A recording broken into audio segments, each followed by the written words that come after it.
নরসিংদীর রায়পুরায় আধিপত্য বিস্তারকে কেন্দ্র করে এরশাদ ও হানিফ মাস্টার গ্রুপের সংঘর্ষে গুলিবিদ্ধ হয়ে এক কিশোর নিহত হয়েছে। নিহত মোস্তাকিম মিয়া উপজেলার সায়দাবাদ গ্রামের মাসুদ মিয়ার ছেলে। আজ ভোরে সায়দাবাদ গ্রামে এ ঘটনা ঘটে। স্থানীয় সূত্রে জানা যায়, দীর্ঘদিনের বিরোধের জের ধরে ভোরে দুই গ্রুপের মধ্যে সংঘর্ষ শুরু হয়। এক পর্যায়ে গোলাগুলির ঘটনা ঘটে। এতে উভয় পক্ষের একাধিক ব্যক্তি আহত হন। সংঘর্ষের সময় মোস্তাকিম গুলিবিদ্ধ হয়ে গুরুতর আহত হলে স্থানীয়রা তাকে হাসপাতালে নেওয়ার পথেই তার মৃত্যু হয়। নিহত কিশোর কোনো গ্রুপের সঙ্গে জড়িত ছিল না বলে দাবি করেছে তার পরিবার। আমি দরজা মেলে আমি দরজা ঘরের ভিতরে আমার ছেলে নিচে আমার ঘরের সীমা দেয় রাস্তা আছে, রাস্তা দেয় গুলি করে দিয়ে গেছে। গুলি করছে এটা হচ্ছে চাইনা, নাম হচ্ছে চাইনা, নাম ডাক নাম আমি বুঝি না। বাড়ি হচ্ছে ভুলার বাড়ি,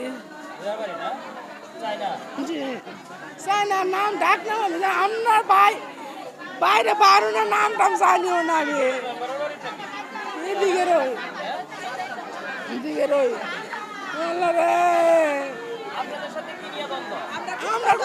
আমরা নিরপেক্ষের, আমরা কিছু কাজ নাই।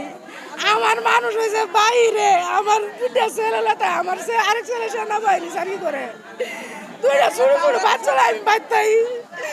আমার ভাই কোনো রোগ হয় নাই, আমার ভাই কিছু রোগ নাই, দুইটা বাচ্চা আমি তাই ভাই।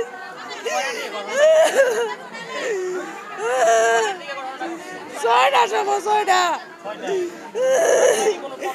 না না না না সকালে ঘুমোতো না, আমি দরজা খুলছি, আমার ছেলে নিচে নামছে, আমি দরজার নিচে। এই মুহূর্তে আমার ঘরের সীমাতে গুলি করে দিয়ে গেছে না। মুস্তাকিম 14 বছর, জি 7-এ পড়ে, জি এখন আবার 1 বছর ধরে স্কুল যায় না, না বাইরে সৌদি আরব। 50 মিনিটে মুস্তাকিম নামে একটা পেশেন্ট সায়দাবাদ, আমাদের রায়পুরা উপজেলা সায়দাবাদ ইউনিয়ন থেকে এসেছে।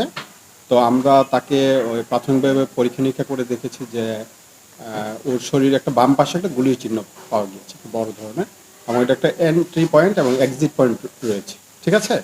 তো আমরা প্রাথমিকভাবে পরীক্ষা নিরীক্ষা করে দেখলাম যে তার প্রেশার নাই, পালস নাই, মানে আমরা পেশেন্টকে তার রেসপিরেশনও নাই, যার কারণে আমরা তাকে মৃত ঘোষণা করলাম।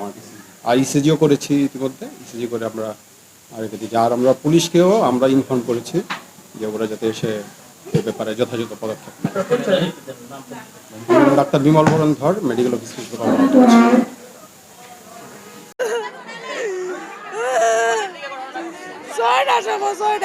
রকিবুল হাসান রিপন, ভীষণ বাংলা।